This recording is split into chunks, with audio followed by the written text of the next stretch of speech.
Hello and welcome. Thank you for stopping on by. Today we're going over Leetcode's top 150 interview question, number 189, rotate array. This has a medium difficulty and should be a good one for us to get started on today. So without further ado, let's get right into it. Once we get this problem opened up, we can see that it's medium difficulty, and we can see that there's actually not too much to this question. It's very short, so let's go ahead and read it. Given an integer array nums, rotate the array to the right by k steps where k is non-negative. It's a pretty straightforward question, I think. So let's go ahead and see what it would look like in this example. So we're given an example with elements in this nums integer array of 1, 2, 3, 4, 5, 6, and 7. We're wanting to remove it to the right by 3 elements.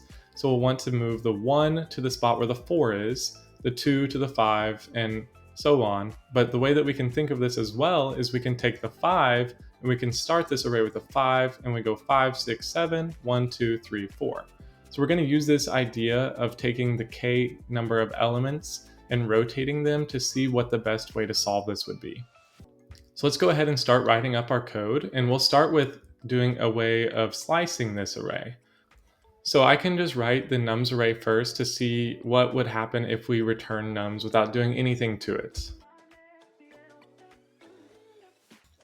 When I run nums, we can see that the results are actually the same as this example. So our output is 1, 2, 3, 4, 5, 6, 7. We want this 5, 6, 7 to be at the start. So to do that, we can use slicing and concatenation to actually add these elements to the start of this array. So to do that, let's say nums, and then in brackets, we'll put a colon, and then we'll set that equal to the nums first k elements, and we'll add the last k elements and see what happens. Okay, so now whenever we run this code, we can see that we're returning the nums first k elements plus the nums last k elements, and there's nothing here that changes. So that's exactly what we're expecting to see. We want to make sure that doesn't have any issues. So instead of this, we will switch the two, and we're going to put the last k elements first, and then we'll end with the first k elements. All right, so let's go ahead and take a look at what this output. We can see that our output has a 4 in this, and that is because we're taking the last k elements, which would be the index of 3, and going to the end of the array. So it'll be 4, 5, 6, and 7 included in that. Instead of writing our code in this way, let's try and write it in a different way that Python allows us to do using a negative interpreter. So we can say negative or minus sign in front of the k elements. And instead of doing the third index, we'll do the negative third index.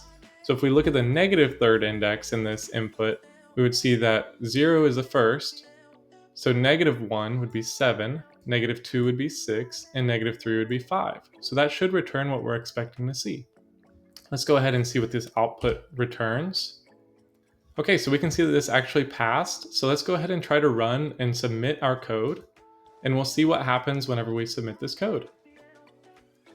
Okay, so we had 28 out of 38 pass, but we can see here that when there's less elements than the k variable, we actually run into an issue. There's an easy way to solve this, and that's using the modulo operator. So in Python, the modulo operator will return the remainder of elements. So here we have 2 elements, and 3 is our k.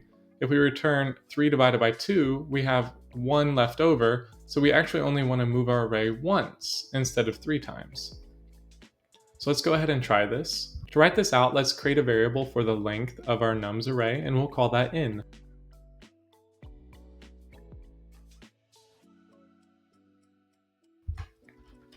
Now on top of our in variable, we're going to do our modulo to the k variable. So we'll say k is equal to k modulo in.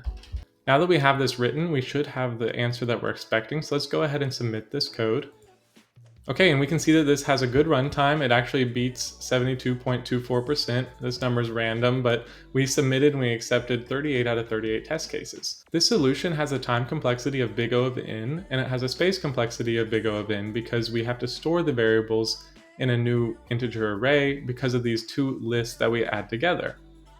Instead of adding these 2 lists with the same number of elements, there's a way that we could solve this a little bit better when it comes to the space complexity. What we can do is we can do similar things to in the past where we use an in-place mentality where we don't actually add any integer arrays to a new list, a new hash map, anything like that, but instead we'll replace the variables within this array.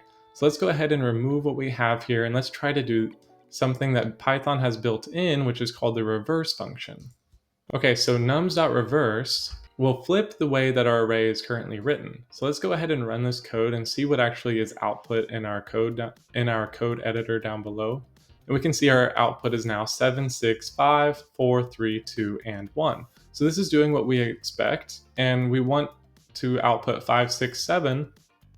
So what we can do is we can just reverse these first three elements again, and then we can reverse the remaining elements after that. So let's go ahead and use the same idea but using reversed, and we'll go ahead and write this code. So we're going to say nums bracket colon k bracket is equal to the reversed version of the same nums elements. Okay, now that we have this first one written up, let's just go ahead and copy this down below and we'll switch the side of k just like we did before. So we'll take this k element and we'll put it on the front side, and we'll do the same thing on the back side here. And whenever we run this code, we don't have to actually return anything additionally because nums is already being replaced. But if we wanted to, we could return just the nums variable at the end, and we can submit this code. Okay, so there we go. We can see that this has 38 out of 38 test case passed, runs with 0 millisecond runtime, beats 100%.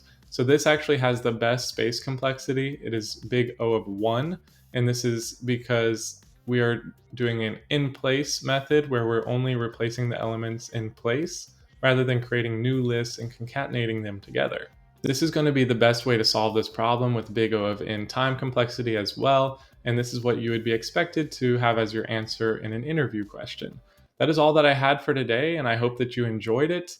I hope that you found it helpful, and if you did, I would really appreciate a like or a comment down below. That really helps me in the YouTube algorithm to get my videos out to other people. And if there's anything that you would love to see in the future, please let me know as well. I'd be happy to make a video about anything, and I would love to do that. So please leave a comment down below, like, and subscribe if you found this helpful. We'll see you in the next one. Thank you.